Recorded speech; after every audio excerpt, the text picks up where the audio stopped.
प्यारे भाइयों बहनों, किसी मृतक व्यक्ति की आत्मा की शांति के लिए प्रार्थना करना जहां अज्ञानता का प्रतीक है वहां व्यर्थ ही है, क्योंकि तमाम धर्म ग्रंथ इस बात को स्पष्ट कहते हैं कि आत्मा कभी अशांत नहीं होता और ना ही कभी ये मरता है। यूं तो मौत किसी गाली का नाम नहीं है। इस संसार में हर क्षण असंख्य शरीर जन्म लेते हैं और असंख्य शरीर मृत्यु को प्राप्त होते हैं। जहां जिन मनुष्यों के घर में किसी नए जीव का आगमन होता है वहां पर खुशियां छा जाती हैं, और जहां कोई मृत्यु हो जाती है वहां शोक छा जाता है। और उस शोक की घड़ी में जब उस देह को लेकर जाते हैं शमशान या कब्रिस्तान की तरफ, तो जाने वाली भीड़ में तमाम लोग उसकी शांति के लिए, उसकी आत्मा की शांति के लिए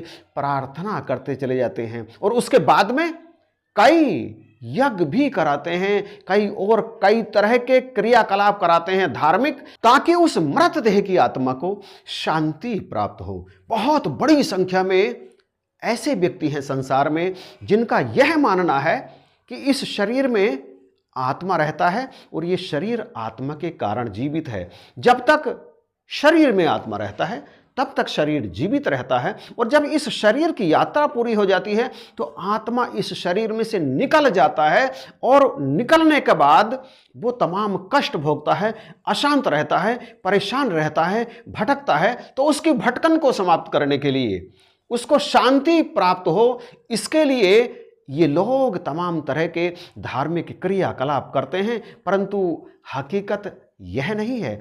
हकीकत तो इसके बिल्कुल विपरीत है। दरअसल यह आत्मा अछेद्य है, अदाह्य है, अक्लेद्य और निसंदेह अशोष्य है, तथा यह आत्मा नित्य, सर्वव्यापी, अचल, स्थिर रहने वाला और सनातन है। देखिए श्रीमद् भागवत गीता के दूसरे अध्याय का 24वां श्लोक, अछेद्यो अयम दाह्यो अयम क्लेद्यो अशोष्य एव च नित्य है, सर्वगत है, स्थाणुर चलो अयम सनातन है, अव्यक्तो अयम चिंतयो अयम।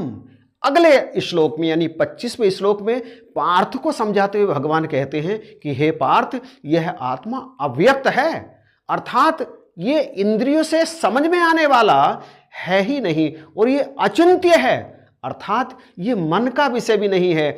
इस आत्मा को मन से भी जाना नहीं जा सकता, और ये विकार रहित है, इसमें कोई विकार नहीं लगता कभी भी। विकार्यो अयम मुच्यते। इसी अध्याय नंबर 2 के 20वें श्लोक में भगवान कहते हैं, न जायते मर्यते बा कदाचिन्नायम भूतबा भविता बान भूय है, अजो नित्य शाश्वतोयम पुराणो न हन्यते, हन्य माने शरीरे। हे कुंती पुत्र, यह आत्मा किसी भी काल में न तो जन्मता है और ना ही मरता है, न यह उत्पन्न होकर फिर होने वाला है, क्योंकि यह नित्य, सनातन, पुरातन और अजन्मा है। शरीर के मारे जाने पर भी यह नहीं मरता। इसी अध्याय के श्लोक संख्या 23 में भगवान कहते हैं, नैनम छिदंती शस्त्राणि। इस आत्मा को शस्त्र काट नहीं सकता। नैनम दहती पावकः, ना इसे अग्नि जला सकती है। न चैनम क्लेदयन्त्यापो, जल इसे गला नहीं सकता। न शोषयति मारुतः, और वायु इसे सुखा नहीं सकता।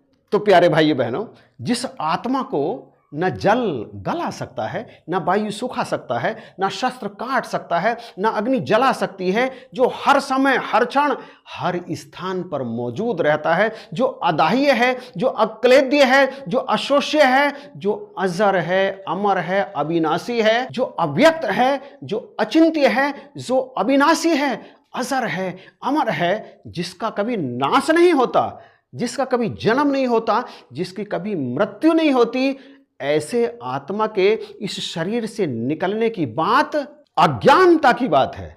ऐसे आत्मा के शोक में आने की बात की आत्मा शोकाकुल होगा, आत्मा अशांत होगा, आत्मा भटक रहा होगा, ऐसी बात करने वाले लोग अज्ञानता से ग्रसित हैं। भगवान ऐसे लोगों के बारे में श्रीमद् भागवत गीता के 13वें श्लोक में समझाते हुए कहते हैं, हे पार्थ, जैसे जीवात्मा के इस शरीर में, ये शरीर आत्मा का नहीं है, ये शरीर है जीवात्मा का।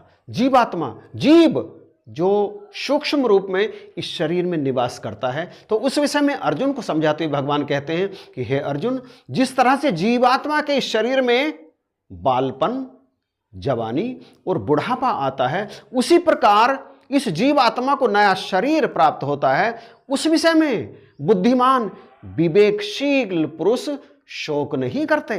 देहिनो अस्मिन् यथा देहे कौमारम यौवनम जरा तथा देहांतर प्राप्तिर रस्तत्र ना मुह्यति।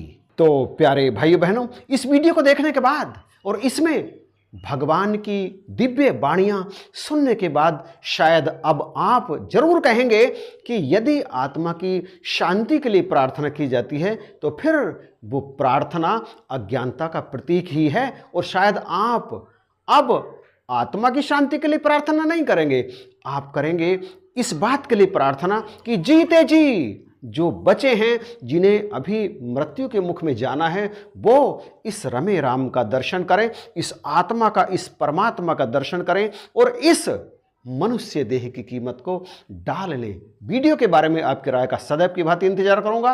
प्लीज़ अच्छा लगा है तो इसे शेयर अवश्य कर दीजिएगा और चैनल को सब्सक्राइब करना बिल्कुल भी मत भूलिएगा। इन्हीं शब्दों के साथ आप सभी को जय हिंद, नमस्कार और प्यार भरी धन निरंकार।